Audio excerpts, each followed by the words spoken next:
What's up guys, Barry Gaming here, back with some more AFK Journey, and today we're going to be going over the best team to use for lone gaze currently because, well, this is currently one of the harder bosses to deal with because of how that summoned Wolfpack goes after your furthest back enemy and how weak our heroes are in the early season. Getting really good progress on lone gaze is very difficult, and as you guys see, a lot of people in the formations you do see that are sharing are going to be using those traditional heroes like Coco, like Mikola. However, you're going to see a lot of them using the newest artifact that you might not have access to, and that's what I want to talk about here today because I've seen a lot of questions of people asking, how do people have this artifact already? Because again, it is part of the season milestone, and for most people, you might have been locked until today against that item because, as you guys see, there is a weekly limit on what you can collect. However, if you have any of the monthly cards actually unlocked here,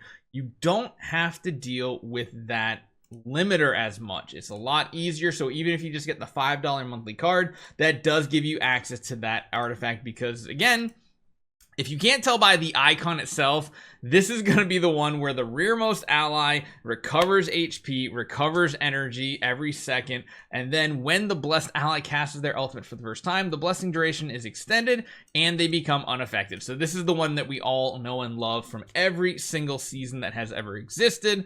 Actually, can you see? Oh, you can't actually see past season ones at all. I mean, it's essentially equivalent to, like the enlightening spell and everything. This one is really strong. If you don't have this one, you can use harmonic spell as well. There's not a huge difference in performance, but there definitely is. So let's go over the free to play option as well as the pay to win option. So this right here is going to be something everybody should have their hands on. Everybody at this point should have started to invest in Sonya. She is just one of the most broken dream realm buffing heroes there are, and you'll see everybody else are the traditional heroes we're used to seeing in the early season. Heroes like Odie, heroes like Coco, even Shakir is making up an appearance here to give that damage reduction from the Lupine Aura. Mikola here as well. So we have a lot of very traditionally strong heroes, and again, we are going to go for the overcharge spell that is going to be working on Coco because we want Coco getting her ultimate off as fast as possible, giving us that damage reduction and then that shield because she is over Mythic Plus. So let's run through this. Let's show you guys what this actually looks like here. And again, remember, because of this boss targeting the furthest back ally, you really want to make sure you have the shield coming up on Coco, which is why you kind of feed the extra energy. Depending on the situation though, it does go to Odie as well. So it's, even though you typically is going to be targeting her for the energy, you want to make sure that damage reduction and shield get up as fast as possible because Odie is going to be hard carrying your account like always. I mean, he's one of the best early game damage dealers, and right there you see he kind of got low.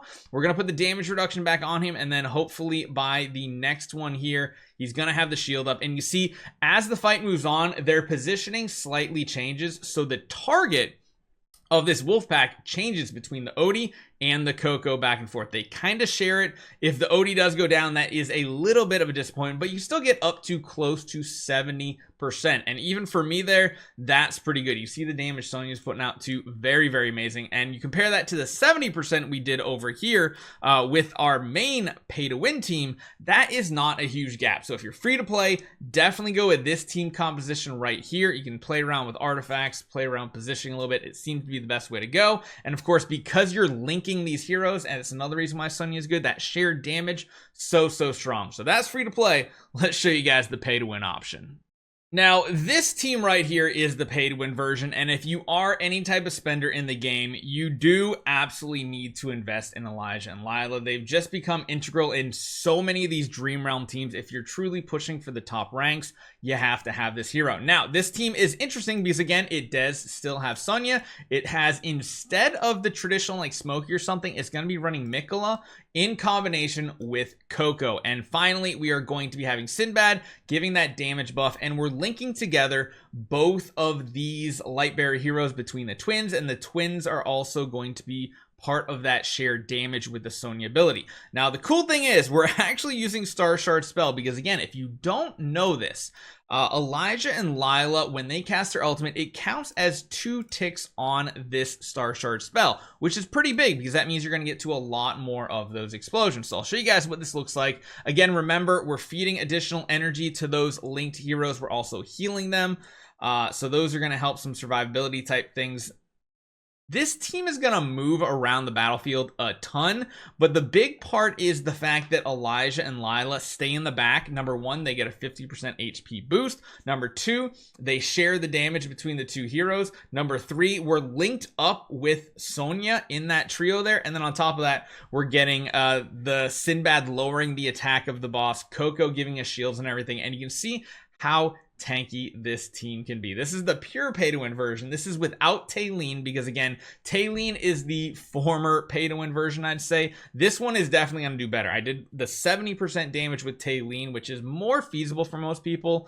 Not everybody has taken the time to build Elijah and Lila, but if you do build Elijah and Lila, you can see the results because this is the way, but stacking all of these different survivability things, they essentially live to the very end of the battle, which is just absolutely insane. You can see the damage output here. That puts us back in the top 3 on our server, and these 2 heroes are just pumping out damage. Light bearers from last season, my goodness, are they able to do some crazy damage. So let's do one more thing here. I want to show you guys a little bit of a change here to show you guys exactly how much damage is going out.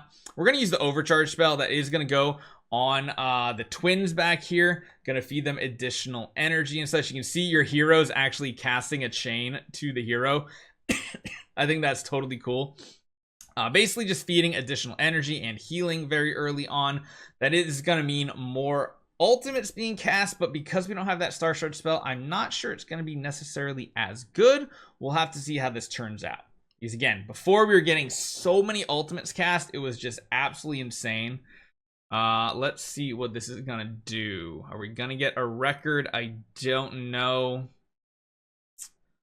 The artifact is definitely gonna give us more survivability on top of that because there's better stats on these season artifacts than there are on the other ones. She almost died in the back there. Holy cow, she got the shield just in time. Let's see if we live past the last WOLFPACK here, because this is the one that killed us last time. We do have the damage reduction and a shield.